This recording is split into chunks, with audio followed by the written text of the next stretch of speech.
ಹೊಗೆ ಸೊಪ್ಪು ಪಾಪ ರೈತರು ಬೆಳೆದ್ಬಿಟ್ಟು ಅವರ ನರಕನ ನೋಡೋಕ್ಕಾಗಲ್ಲ. ದಿನನಿತ್ಯ ಕಳೆದ 1.5 ತಿಂಗಳಿಂದ 4 ಪ್ಲ್ಯಾಟ್ಫಾರ್ಮ್ಗಳಲ್ಲಿ ದಿನನಿತ್ಯ ಸ್ಟ್ರೈಕ್ ಮಾಡ್ತಾವ್ರೆ.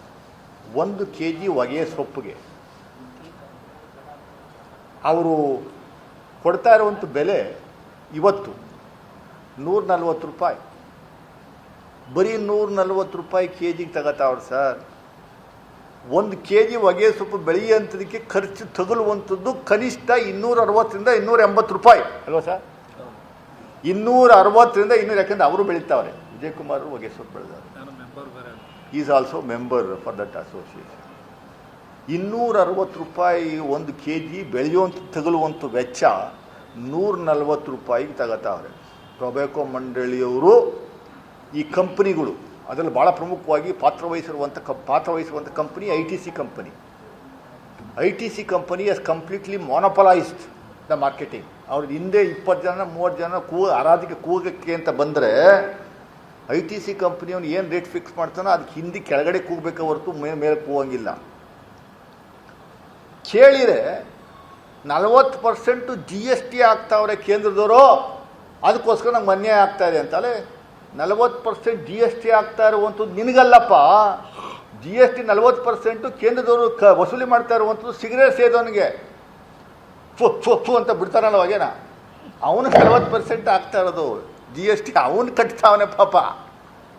1 kg ಹೊಗೆ ಸೊಪ್ಪಿಂದ ಎಷ್ಟು ಸಿಗರೇಟ್ನ ಮ್ಯಾನುಫ್ಯಾಕ್ಚರ್ ಮಾಡ್ಬೋದು ಅಂತ ನಾವು ಇಂಟರ್ನೆಟ್ಟಲ್ಲಿ ChatGPTನಲ್ಲಿ ಜಸ್ಟ್ ಸ್ಕ್ರೋಲ್ ಮಾಡಿದ್ರೆ 1200 ಸಿಗರೇಟ್ನ ಮ್ಯಾನುಫ್ಯಾಕ್ಚರ್ ಮಾಡ್ಬೋದು.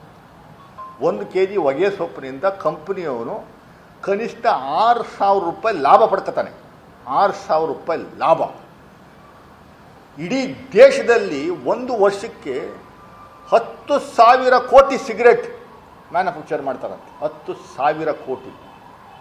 ಅದರ ವಹಿವಾಟು ಅದರ ಸೇಲಿಂದ 1.5 ಲಕ್ಷ ಕೋಟಿ.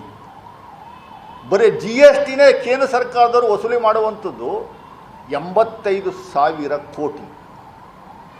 ರೈತನಿಗೆ ಕೊಡುವಂಥದ್ದು ಹೊಗೆ ಸೊಪ್ಪು ಬೆಳೆದವನಲ್ಲ, 900 ಮಿಲಿಯನ್ kg ಹೊಗೆ ಸೊಪ್ಪು ಬೆಳೀತಾರೆ ಇಡೀ ದೇಶದಲ್ಲೇ 3 ರಾಜ್ಯದಲ್ಲಿ. ಅದರಲ್ಲಿ ನಂಬರ್ 1 ಕ್ವಾಲಿಟಿ ವರ್ಜಿನಿಯಾ ಹೊಗೆ ಸೊಪ್ಪು ಬೆಳೆಯುವಂಥದ್ದು ಇಲ್ಲಿ ಪಿರಿಯಾಪಟ್ಟಣ, ಹುಣಸೂರು, HD ಕೋಟೆ, ಆಮೇಲೆ KR ನಗರ.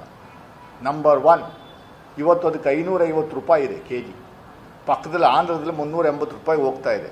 ಇಲ್ಲಿ 150 ರೂಪಾಯಿ ಹೋಗ್ತಾ ಇದೆ. ಒಂದು ರೈತನಿಗೆ ಹೊಗೆ ಸೊಪ್ಪಿಗೆ ಅವರು ಖರ್ಚು ಮಾಡ್ತಾ ಇರುವಂಥದ್ದು ಬರೀ 45 ಕೋಟಿ ಅಷ್ಟೇ. ಇಷ್ಟು ವ್ಯವಹಾರ ಮಾಡ್ತಾವ್ರೆ, ಲಕ್ಷಗಟ್ಟಲೆ ಕೋಟಿ ವ್ಯವಹಾರ ಮಾಡ್ತಾರೆ. ರೈತನ ಮುಳುಗಿಸ್ಬಿಟ್ರು, ಸಮಾಧಿ ಮಾಡಿಬಿಟ್ರು. ನಾವೆಲ್ಲ ಹೋಗಿ 4-5 ಬಾರಿ ಸ್ಟ್ರೈಕ್ ಮಾಡಿದೋ. ಆವಾಗ ರೇಟ್ ಒಂಚೂರು ಜಾಸ್ತಿ ಆಗಿತ್ತು. ಅದೆಲ್ಲೋ ಪಾಪ SD ದೇವೇಗೌಡರು ಸಾಹೇಬರು, SD ಕುಮಾರಸ್ವಾಮಿ ಸಾಹೇಬರು, V ಸೋಮಣ್ಣ ಸಾಹೇಬರು, ಆಮೇಲೆ ಸಾರಾ ಮಹೇಶ್ ಸಾಹೇಬರು, ಇವರೆಲ್ಲರೂ ಹೋಗಿ ಪೀಯೂಷ್ ಗೋಯಲ್ ಸಾಹೇಬ್ರ ಜೊತೆ ಒಂದು ದೊಡ್ಡ ಸಭೆ ಅಂತ ಕಾಫಿ ಕುಡಿತಾ ಇರುವಂಥದ್ದು ಫೋಟೋ ನೋಡಿದೆ ನಾನು. ಸಭೆ ಏನು ಅಂತ ಗೊತ್ತಿಲ್ಲ ನನಗೆ, ಫೋಟೋ ಮಾತ್ರ ನೋಡಿದೆ. ಎಲ್ಲ ಸೀರಿಯಸ್ ಆಗಿ ಕೇಂದ್ರ ಸರ್ಕಾರಕ್ಕೆ ಪೀಯೂಷ್ ಗೋಯಲ್ ಹೇಳ್ಬಿಟ್ಟಿದ್ದೀವಿ ನಾವು, ಕನಿಷ್ಠ 350 ರೂಪಾಯಿ 1 kgಗೆ ನಾಳೆಯಿಂದ ಕೊಡ್ತಾರೆ ಅಂತ ಹೇಳಿಕೆ ಬಂತಪ್ಪ. ಅರ್ಧ ಪೇಜ್ ಬಂತು. ಅದು ನೆಕ್ಸ್ಟ್ ಡೇಯಿಂದನೇ ಡೈಲಿ 20 ರೂಪಾಯಿ 30 ರೂಪಾಯಿ 40 ರೂಪಾಯಿ 50 ರೂಪಾಯಿ ಕಮ್ಮಿ ಆಗಿ 120 ರೂಪಾಯಿಗೆ ಬಂದಿದೆ. ಇನ್ನು 15 ದಿವಸ 20 ದಿವಸ ಹೋದರೆ 1 kgಗೆ 10 ರೂಪಾಯಿಗೂ ತಗೊಳ್ಳೋವಂಥ ಪರಿಸ್ಥಿತಿ ಇಲ್ವೇನೋ ಅಂತ ಅಂದ್ಕೊಂಡಿದ್ದೀವಿ ನಾವು. ಈ ವ್ಯವಸ್ಥೆ ಆಗಿದೆ. ಇಲ್ಲಿನ MP ಅವರು ಬಾಯೇ ಬಿಡ್ತಾ ಇಲ್ಲ, ಕಾಣಿಸ್ತಾನೇ ಇಲ್ಲ. ಅಲ್ಲಿ ಕೇಳಿದರೆ ಪಾಪ ಅವರು ರೈತರು, ಎಲ್ಲಪ್ಪ MP ಬಂದಿಲ್ವೇನೆ ಅಂದರೆ, ಸ್ವಾಮಿ ಅವ್ರ ಫೋಟೋ ಇಟ್ಕೊಂಡು ನಾವು ಇಲ್ಲಿ ಪೂಜೆ ಮಾಡ್ತಾಯಿದ್ದೀವಿ ಸ್ವಾಮಿ. ಯಾಕೆ ಪೂಜೆ ಮಾಡ್ತಾಯಿದ್ದೀವಿ ಅಂತ ಆಮೇಲೆ ಹೇಳ್ತೀವಿ ಅಂತಾರೆ. ಒಬ್ಬ MP ಪಾರ್ಲಿಮೆಂಟಲ್ಲಿ ರೈಸ್ ಮಾಡಬೇಕಾಗಿರುವಂಥ ವಿಚಾರನ ಎಲ್ಲೂ ಮಾಡ್ತಾ ಇಲ್ಲ. ಇದೆಲ್ಲ ಪಾಪ ಮ್ಯಾರಥನ್ಗೆ ಇದಕ್ಕೆಲ್ಲ ಚಾಲನೆ ಕೊಡುವಂಥದ್ದು, ಇನಾಗ್ರೇಟ್ ಮಾಡುವಂಥದ್ರಲ್ಲಿ ಬ್ಯುಸಿಯಾಗಿದ್ದಾರೆ.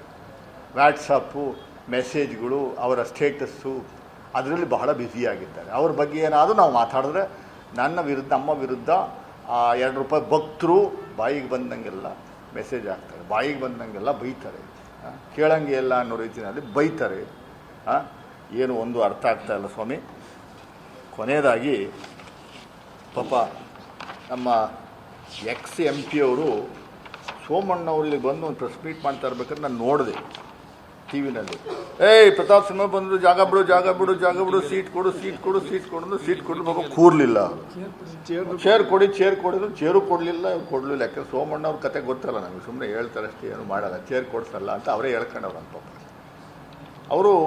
ಅವ್ರ ವಿಚಾರದಲ್ಲಿ ಮಾನ್ಯ ಮುಖ್ಯಮಂತ್ರಿಗಳು ಒಂದು ಸ್ಟೇಟ್ಮೆಂಟ್ ಮಾಡಿದರು, ವಿ ಸೋಮಣ್ಣ ಏನೂ ಇಲ್ಲ, ಡಮ್ಮಿ ಮಿನಿಸ್ಟ್ರು ಅಂತ. ಅದಕ್ಕೆ ಪಾಪ ಯಾರು ಪತ್ರಕರ್ತರು ಏನೂ ಇಲ್ವಂತಲ್ಲ ಸರ್, ಯಾವ ಫೈಲು ಬರಲ್ವಂತಲ್ಲ ಸರ್, ನಿಮಗೆ ಏನು ಕತೆ ಅಂತ ಕೇಳಿದ್ರು. ರೇ ನಮ್ಮದು ವ್ಯವಸ್ಥೆನೇ ಬೇರೆ, 500 ಕೋಟಿವರೆಗೂ ಟೆಂಡರ್ ಕರೆಯುವಂಥದಕ್ಕೆ ಅಫಿಷಿಯಲ್ಸ್ಗೆ ಕೊಟ್ಬಿಟ್ಟಿದ್ದೀವಿ, ಪಾರದರ್ಶಕ ಎಲ್ಲ ಆಫೀಸರ್ಸೇ ಮಾಡ್ತಾರೆ. ಆಯ್ತು ರೀ ಸ್ವಾಮಿ ಸೋಮಣ್ಣ ಸಾಹೇಬ್ರೆ, ಆಯಿತು 500 ಕೋಟಿವರೆಗೂ ಅವರೇ ಮಾಡ್ತಾರೆ, ನಿಮ್ಮ ಕೆಲಸ ಏನು? ಹಂಗಾರೆ 500 ಕೋಟಿ ಮೇಲ್ದು ಬರ್ತದ?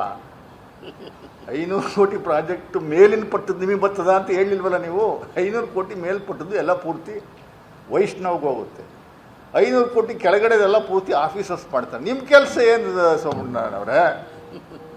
ನೀವೊಬ್ಬರು union minister for railways for state, independent ಅಲ್ಲ.